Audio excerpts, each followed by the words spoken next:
Hi friends, எல்லோரும் எப்படி இருக்கிறீங்க? நல்லா இருக்கிறீங்களா? என்னடா பேக்ரவுண்ட் புதுசாக இருக்குதுன்னு பார்க்குறீங்களா? எங்கள் மாமா வீட்டுக்கு தாங்க வந்திருக்குறோம். உங்களுக்கு எங்கள் மாமா, அக்கா அவங்களோட ஃபோட்டோஸ், எங்கள் தம்பிங்க ஃபோட்டோஸ்லாம் இல்லை, நான் அதனால் காமிக்கல. அப்புறம் இது நான், எங்கள் அண்ணனுங்க, எங்கள் சுந்தர சூர்யா. நம்ம இங்கே வந்து கருவாட்டு குழம்பு எப்படி செய்யலான்னு பார்க்கலாம். அப்புறம் நம்மளோட வீடியோஸ் எல்லாத்துக்குமே சென்னையிலேருந்து ஒரு அக்கா வந்து கமெண்ட் பண்ணுறாங்க. ஸோ அவங்களுக்கு ரொம்ப நன்றிக்கா. உங்களோட பேர் மட்டும் மென்ஷன் பண்ணுங்கள். நான் நெக்ஸ்ட் வீடியோவிலேருந்து உங்கள் பேர் வந்து சொல்லணுன்னு எனக்கு ஆசையாக இருக்குது. ரொம்ப நன்றிக்கா, உங்களுக்கு ரொம்ப ரொம்ப ரொம்ப நன்றி நம்மளோட வீடியோஸ் பார்க்குறதுக்கு. இப்போ போய் நம்ம சாப்பிட்டு வந்துடலாம்.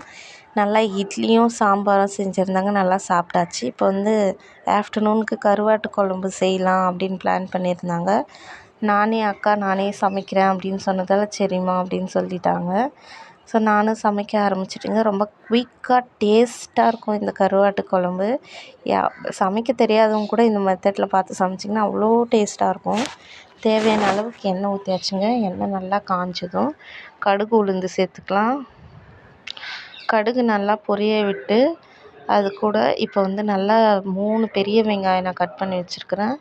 அதுக்கப்புறமா ஒரு 3 பூண்டு நல்லா உரித்து அதையும் சேர்த்துக்கலாம். அப்புறம் கருவேப்பிலை. இதில் வந்து நம்ம நிறைய சேர்க்க வேண்டியது வந்து வெங்காயம், பூண்டு ஜாஸ்தி சேர்த்துக்கணும். இப்போ வந்து நல்லா வதக்கி விட்டுக்கலாங்க. இன்னும் நல்லா வதங்கிறதுக்காக நம்ம என்ன சேர்க்கணும், உப்பு சேர்த்துக்கலாம்.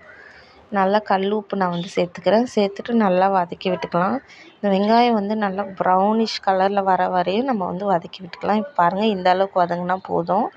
இப்போ வந்து நான் ஒரு 6-7 தக்காளி நல்லா கட் பண்ணி வச்சுருக்கிறேன். அதையும் நம்ம சேர்த்து நல்லா வதக்கி விட்டுக்கலாம். இந்த குழம்புக்கு வந்து நல்லா வதக்கணுங்க. தக்காளி வந்து நல்லா வதங்கணும். வதங்கலைனாலும் பரவாயில்லைங்க, தக்காளி தானே. நம்ம எப்படி செஞ்சாலும் கருவாட்டு குழம்பு டேஸ்ட்டாக தான் வரும்.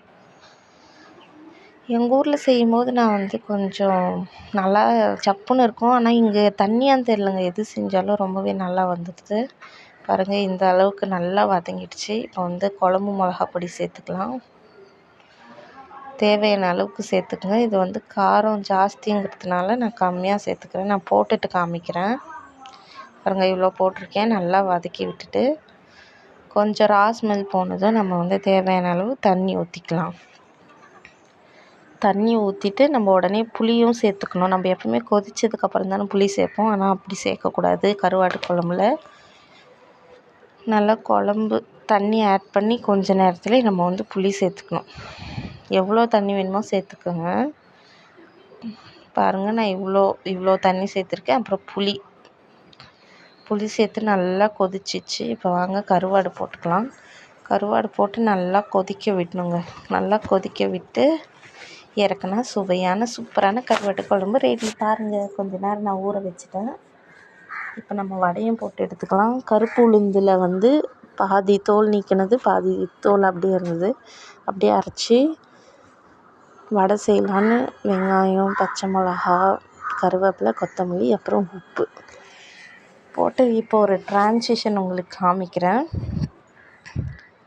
டடா, எல்லாமே மிக்ஸ் பண்ணியாச்சு. இப்போ வாங்க வடை போட்டுக்கலாம். நம்மளுக்கு வடைலாம் வந்து சரியாக வராது, அதனால எங்கள் அக்காவே போட சொல்லலாம்.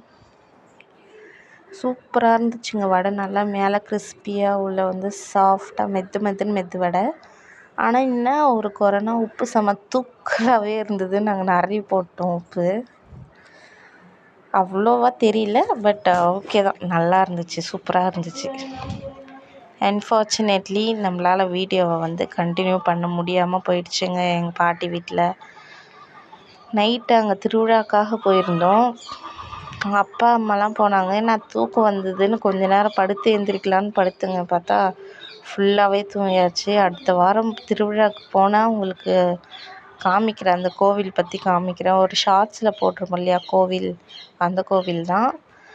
நான் நெக்ஸ்ட் டைம் போனால் கண்டிப்பாக உங்களுக்கு வீடியோ எடுத்து போடுறேன். So sorry. அதனால் இந்த 2 ரெசிப்பியும் நான் உங்களுக்கு வந்து ஃபுல்லாக கவர் பண்ணி, நம்மளோட வீடியோஸ் பார்க்குற நீங்கள் வந்து போர் அடிக்குதுன்னு ஃபீல் பண்ணாமல் ஒரு யூஸ்ஃபுல்லான குக்கிங் வந்து உங்களுக்கு நான் சொல்லி கொடுக்குறேன். பாருங்க, வடை நல்லா ப்ரௌன் கலரில் ஆயிடுச்சு. இந்த மாதிரி அக்கா வந்து குச்சியிலே திருப்பி விட்ருவாங்க. இந்த கறிவேப்பிலை குச்சி இருக்குல்ல அதுலேயே. நான்லாம் வந்து இந்த கரண்டி இதில் திருப்புவேன். பாருங்க சூப்பரான வடை வந்து சாஃப்டாக ரெடி ஆகிடுச்சு. நல்லா கிறிஸ்பியாக இருந்துச்சுங்க, பயங்கர கிறிஸ்பியாக இருந்துச்சு.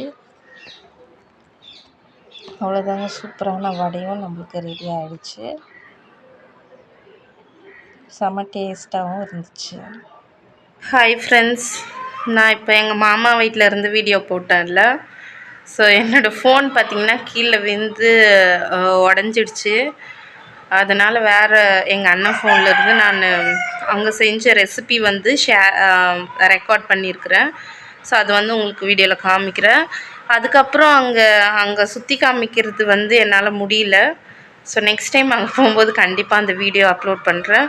ஸோ இந்த வீடியோ வந்து ஒரு பாதியிலே கட் ஆனது வந்து ரொம்ப கஷ்டமாக இருக்குது. ஆனாலும் உங்களுக்கு ரெசிபி வந்து நான் ஃபுல்லாக கவர் பண்ணிடுறேன். ஸோ மறக்காமல் வாட்ச் பண்ணுங்கள், வீடியோ ஸ்கிப் பண்ணாமல் பாருங்கள். என்னோடய சேனலை சப்ஸ்கிரைப் பண்ணவங்க எல்லாருக்குமே ரொம்ப நன்றிங்க. நெக்ஸ்ட்டு ஒரு சூப்பரான வீடியோவில் வந்து உங்களை பார்க்குறேன். Until then this is by from Divya Saminathan. Keep supporting, keep வாட்சிங்.